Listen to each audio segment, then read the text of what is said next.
Alfon tuvo un juicio en la Audiencia Provincial de Madrid, siendo condenado a 4 años de prisión. Su delito fue haber acudido a la convocatoria de la huelga general del 14N para luchar por los derechos de los trabajadores y las trabajadoras. Por ello, sufrió un montaje policial en el que, sin pruebas, sin huellas ni nada vinculante, ha sido condenado por la palabra de la policía. Durante el proceso se vulneró su derecho a la presunción de inocencia. Los agentes transportaron la bolsa con el supuesto artefacto en un coche particular y lo dejaron en la comisaría sin protocolo de seguridad. Permaneció en prisión en régimen FIES durante 56 días sin haber sido analizado el supuesto artefacto, saltándose la cadena de custodia en numerosas ocasiones. El contenido fue analizado de unas probetas que nadie sabe quién las rellena ni de dónde procede ese líquido. Tras la primera suspensión del juicio por no acudir varios agentes por encontrarse de vacaciones a testificar, presentan un nuevo informe que nadie solicita. Contradicciones entre los agentes, entre ellas el lugar donde fue identificado. Se niegan a analizar las huellas encontradas en la bolsa. Tanto el informe policial como las preguntas de la Fiscalía se centran en la actividad ideológica de Alfon, quedando constancia de haber sido sometido a seguimiento policial desde el año 2009 y no se tiene en cuenta la declaración de ninguno de los testigos de Alfon. El próximo 16 de junio el Tribunal Supremo dicta la resolución del recurso a la condena. Alfon podría ser condenado con sentencia firme y su entrada en prisión será en unos días. Con Alfon quieren lanzar un mensaje a todas las personas que luchan por los derechos de los demás, las disidentes de este régimen heredero del franquismo. Nos quieren calladas, con miedo y solas, y nos van a tener gritando, luchando, sin miedo y juntos y juntas. No vamos a permitir sus juicios y sus condenas políticas. Los próximos días habrá convocatorias y estad atentas, tenemos que pasar de la solidaridad al compromiso. Por Alfon, por todas y todos los represaliados. Si nos tocan a una, responde el pueblo. Alfon, libertad. El 16 se nos acaba el periplo jurídico en el de que se discute sobre la inocencia o culpabilidad, como hemos dicho, siempre en términos estrictamente jurídicos. O sea, esos términos de inocencia y culpabilidad yo creo que no trascienden más allá de lo jurídico, porque esos términos en el ámbito en el que nosotros estamos ahora, pues no tenemos duda de que no jugamos con esos términos, es que esos términos son estrictamente jurídicos. Yo creo que ya lo sabéis todos, no son opiniones subjetivas en las que nosotros basamos nuestras argumentaciones jurídicas y sería un poco, yo creo que aburrido que explicásemos aquí los argumentos jurídicos que hay. Simplemente yo creo que en el procedimiento judicial sí destacaron algunos datos, como si es posible que desde el año 2009, desde que Alfonso fuese menor, se hubiese hecho un seguimiento extrajudicial o carente de cobertura jurídica sobre la militancia de una persona y se recabasen esos datos en una especie de fichero y que luego tuviesen trascendencia jurídica y que ni el Ministerio Público ni sus ilustrísimas señorías dijesen nada sobre un informe que se presenta sin ninguna cobertura jurídica hablando de la militancia de Alfonso desde el año 2009 y dónde había estado, había dejado de estar en actuaciones que no tienen una vinculación jurídica, pues bueno, yo creo que constata que algo sucede y que algún déficit tienen estas cuestiones cuando ni el Ministerio Público, que es el que debe velar por el imperio de la ley y el que debe de velar por nuestros derechos, ni los jueces pues deducen testimonio ni realizan ningún tipo de acción con relación a estos hechos. Dentro del ámbito estrictamente jurídico, pues yo creo que el recurso de casación que hemos puesto simplemente hemos hecho reiterar nuestros argumentos que hemos expuesto desde el principio, independientemente de negar la mayor, es decir, que Alfonso portase ningún tipo de objeto, como yo creo que se acreditó en el acto del juicio oral. Pero aun si eso hubiese tenido algún viso de realidad, es que en términos estrictamente jurídicos no existe la cadena de custodia, que es un dato bastante relevante en un ámbito jurídico. No me voy a poner muy leguleyo, pero sí que es un dato relevante y que, bueno, pues lo que hemos estudiado, bueno, lo creíamos, ¿no?, en la universidad, luego en algunas sentencias dices, oye, pues esto de la cadena de custodia debe ser bastante importante. pero bueno, hay organismos jurídicos que deciden que no tiene tanta relevancia y que sinceramente pues directamente omiten cualquier tipo de argumento o de contestación a nuestros argumentos, simplemente lo omiten o pasan de soslayo por ello. Pero lo que está acreditadísimo, y esperemos saber qué dice el Tribunal Supremo sobre ello, solamente esperamos que responda a qué es esto de la cadena de custodia, si lo considera relevante o no, y si considera que ha existido cadena de custodia. Cadena de custodia es si le he cogido un objeto a un señor, el objeto que se analiza es ese mismo objeto o no es ese mismo objeto. Para ello pues hay unos requisitos jurídicos en el que debe documentarse dónde está ese objeto, quién lo remite, quién lo recepciona, o sea, es bastante riguroso.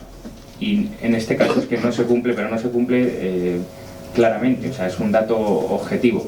Entonces vamos a ver cómo responden sobre esos hechos, cómo responden sobre, aunque ya estamos más acostumbrados, eso lo apuntaré luego para terminar, a que haya palabras de determinadas personas que intervienen dentro de los procedimientos jurídicos que tienen patente de corso o presunción de veracidad, y que entonces también pues rompe con todo lo que estudiamos cuando estudiamos derecho, y si nos creíamos que pues eso, que en los ordenamientos jurídicos penales la palabra de nadie tiene preferencia sobre la de nadie, son palabras, los testimonios tienen la misma virtualidad efectiva y debe ser el juez luego el que dictamine sobre ello.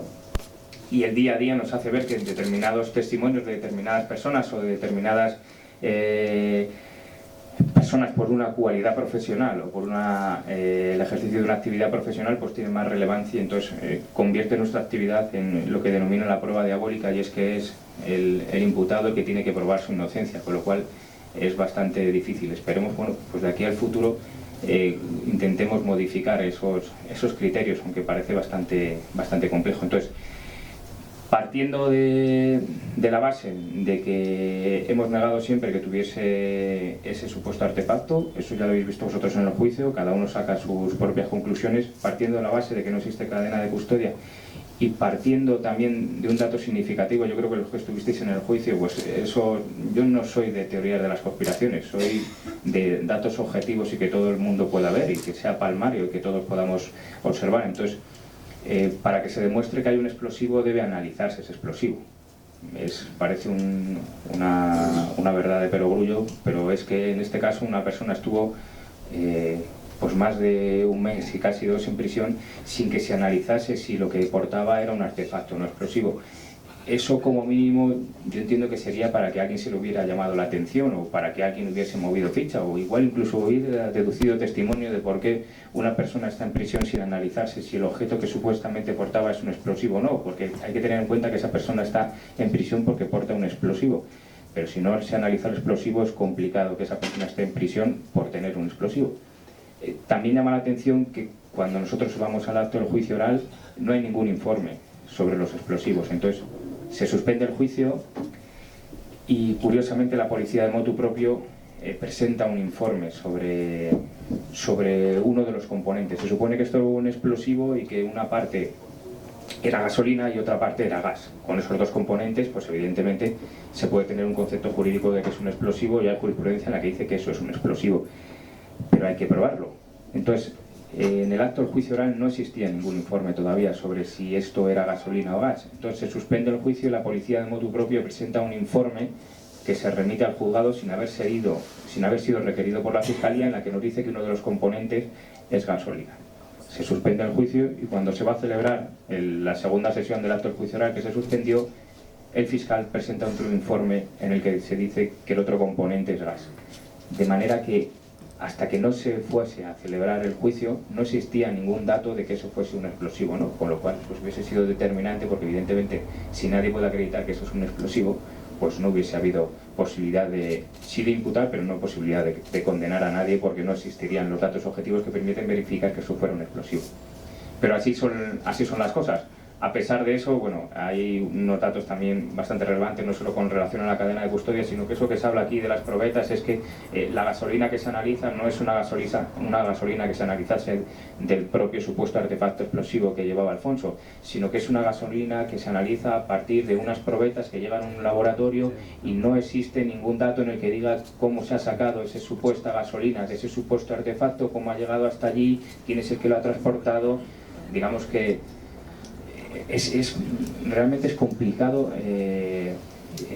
poder llegar a la conclusión de que se haya podido condenar a una persona con todas estas cosas que estamos contando, que son realidades. Y con relación a, pues, al gas, pues más de lo mismo. No se sabe cómo llega ese supuesto bote de gas que se analiza, no tiene la misma capacidad que el bote que supuestamente se le incauta en su momento, porque se hace referencia y una descripción de los botes y no coinciden las dimensiones ni el tamaño con el que se analiza.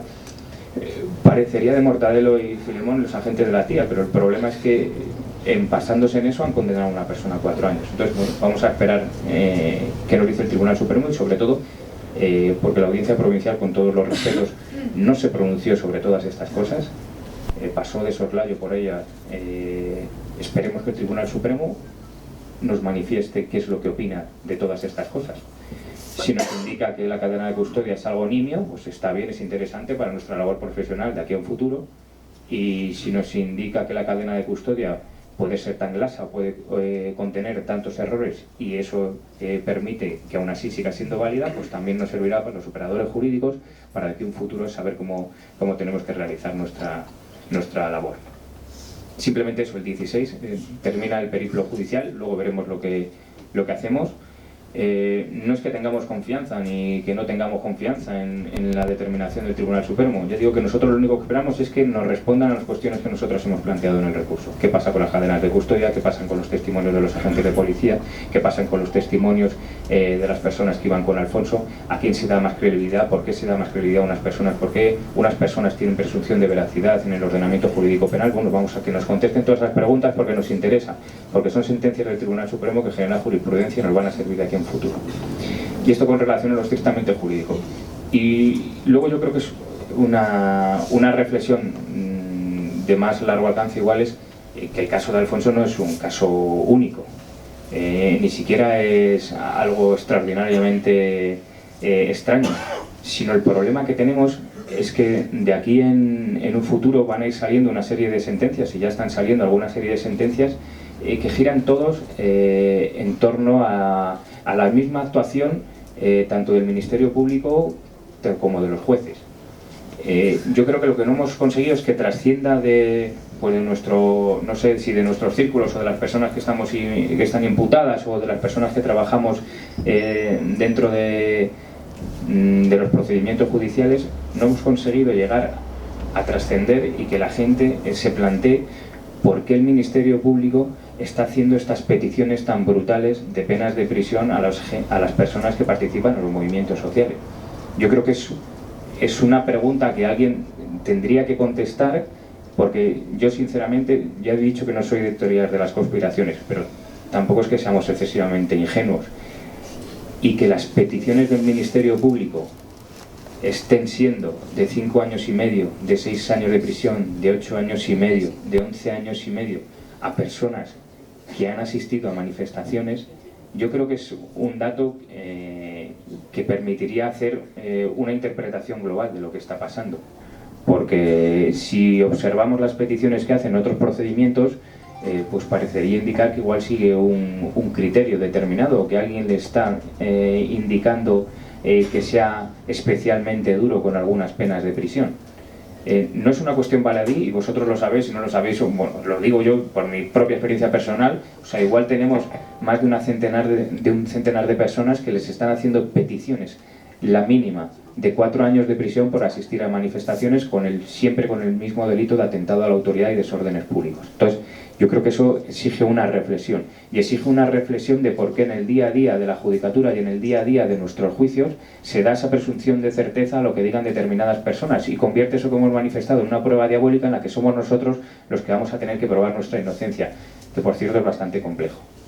Entonces, yo creo que eso no es una cuestión baladí que responde a algo, y quizás, bueno, si conseguimos que trascienda, conseguiremos que alguien nos explique qué es lo que está pasando, porque si no, de aquí en un futuro pues tendremos a bastantes personas en prisión, y es un dato completamente objetivo.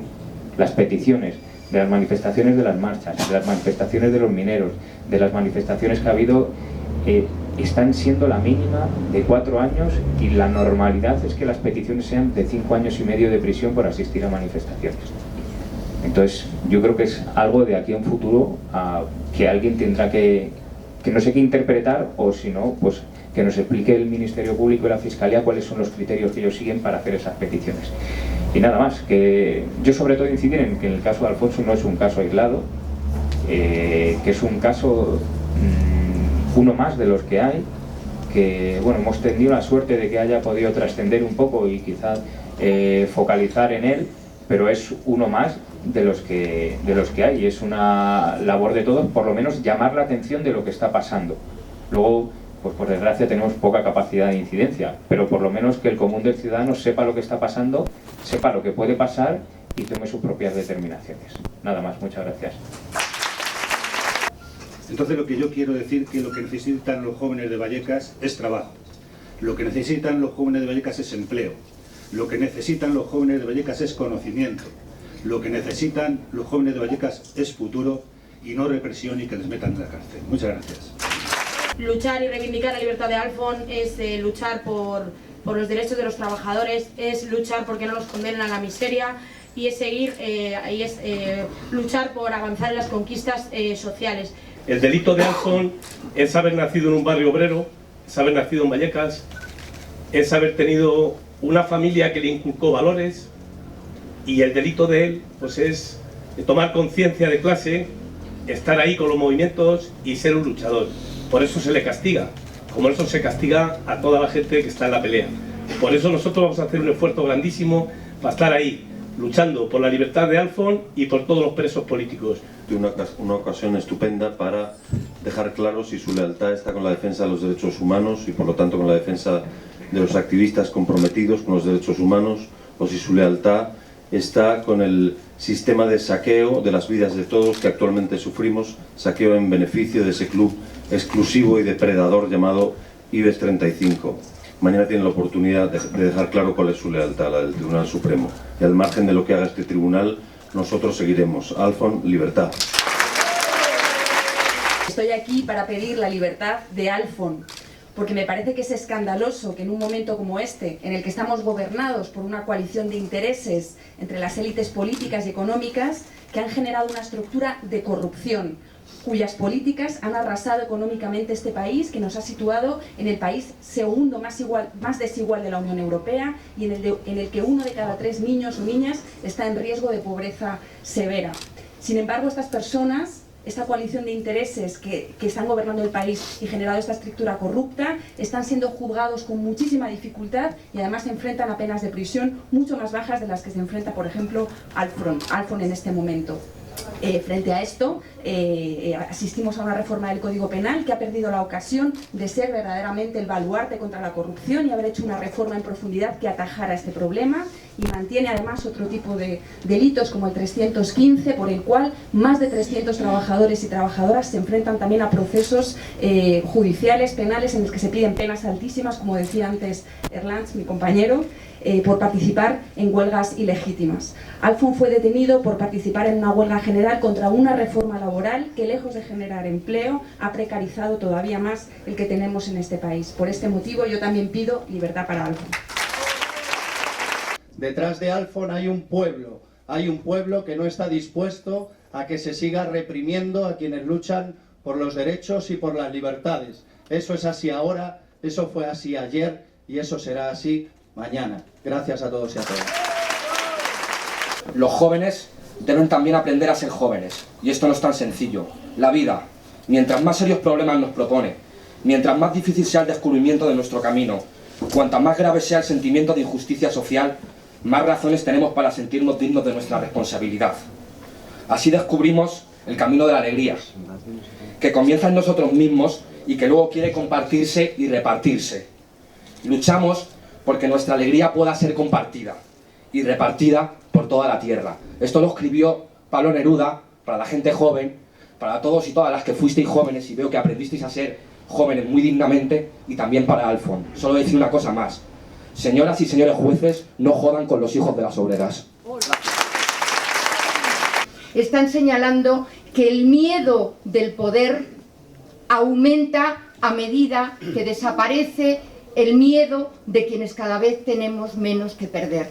Esta respuesta con la sentencia de Alfon es una venganza de clase, y es una venganza de clase ante el miedo al pueblo. Por lo tanto, como tal venganza de clase, y como pueblo y como clase obrera, tenemos que responder ante una persona, ante un joven, porque los jóvenes y las jóvenes de hoy son la vanguardia y van a ser la vanguardia de una lucha que no puede tener otra salida que la emancipación de clase y la libertad.